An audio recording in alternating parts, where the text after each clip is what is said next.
माननीय सभापति महोदय, आज इस पुराने वक्त की आखिरी रात में खड़े होकर इस नए वक्त के आगाज की नई सुबह के दिन मैं प्रधानमंत्री श्री नरेंद्र मोदी जी, हमारे अल्पसंख्यक मामलों के मंत्री किरण रिजिजू जी का मैं बहुत इस्तकबाल करता हूं। जब वक्त के ऊपर हम बात कर रहे हैं, वक्त की रुखसती का वक्त आ गया है और नई वक्त की नई सुबह होने का वक्त आ गया है। अगर हमें इस पे बात करनी है तो मुझे चार दृष्टि से बात करनी पड़ेगी। एक, इस बिल के तकनीकी प्रावधान जिस पे बहुत सारे लोग बहुत कुछ बोल चुके हैं। दूसरा है वक्त की अवधारणा, तीसरी है वक्त की राजनीति और चौथा है वक्त की राजनीति के नाम पर होने वाली वह सांप्रदायिक बनाम सेकुलर की राजनीति। सबसे पहले हमारे नेता सदन माननीय नड्डा जी ने बताया कि किस विस्तार के साथ इस वक्त कमेटी ने काम किया, किस शिद्दत के साथ हमारी सरकार ने काम किया। और चाहे वक्त कमेटी के जेपीसी के चेयरमैन हमारे उस सदन के सदस्य जगदम्बिका पाल जी रहे हो, हमारे मंत्री जी रहे हो, सबने जिस शिद्दत से काम किया है तो उनके लिए मैं माननीय प्रधानमंत्री जी अपनी सरकार की तरफ से कहना चाहता हूं कि उन्होंने एक इबादत के भाव से काम किया है।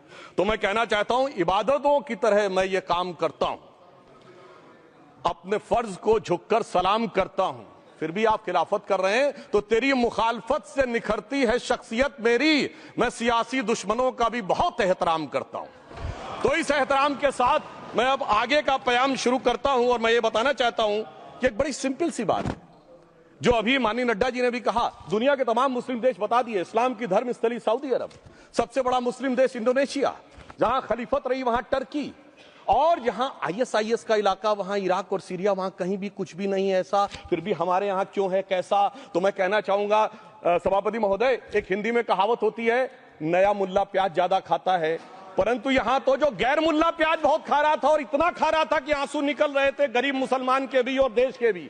इसलिए मैं कहना चाहता हूं सभापति महोदय, अगर छोड़ दीजिए भारत की बात करिए तो क्या ऐसी कोई शक्ति सिखों के पास है, ईसाइयों के पास है, यहूदियों के पास है, पारसियों के पास है? नहीं है।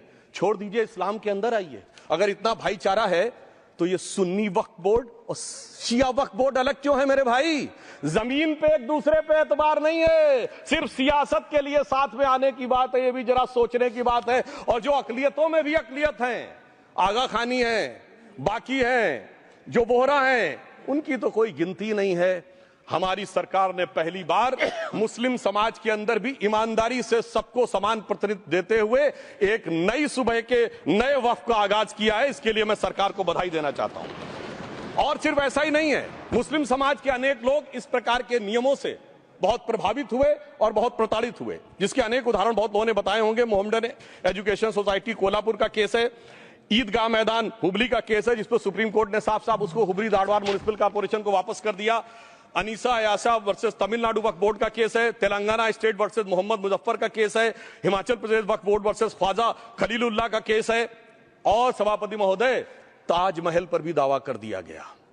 अब तो मैं पूछना चाहता हूं, सुप्रीम कोर्ट ने अपने जजमेंट में कहा कि भाई शाहजहां के जमाने का लिखा फरमान लेके आइए, तब हम मानेंगे कि इस पे कोई दावा है या नहीं। आप सोचिए कि अगर ये वक्त का कानून इसी ढंग से चला होता तो क्या होता। अभी हमारे जॉन ब्रिटास जी और मनोज झा जी ने बहुत सारी बातें बोली थी। एक प्यास की बात बोली थी उन्होंने, उड़ीसा के ग्राहम स्टोन्स का जिक्र किया था, तो उसमें तो कांग्रेस की सरकार सीबीआई की इंक्वायरी नहीं कर पाई थी। मगर जब ताजमहल का उल्लेख आता है सभापति महोदय, तो एक प्यास मुझे याद आ जाती है। जब शाहजहां जेल में था और दूर से उस ताजमहल को देखता था और उसे सिर्फ एक सुराही पानी मिलता था और उसने औरंगजेब से कहा एक सुराही पानी और भिजवा दो, तो जानते उसने मना कर दिया। तो दुखी होकर शाहजहां ने फारसी में लिखा, ए पिसर तू अजब मुसलमानी, जे पिदरे जिंदा आप तरसानी, आफरीन हिंदुआन सदबार, जे देहंद पिदरावा मुर्दा देवम आप। मतलब तू कैसा मुसलमान है जो जिंदा बाप को पानी के लिए तरसा रहा है? तुझसे तो आफरीन 100 बार उन हिंदुओं को है जो पितृपक्ष में मरे हुए बाप को भी पानी देते हैं।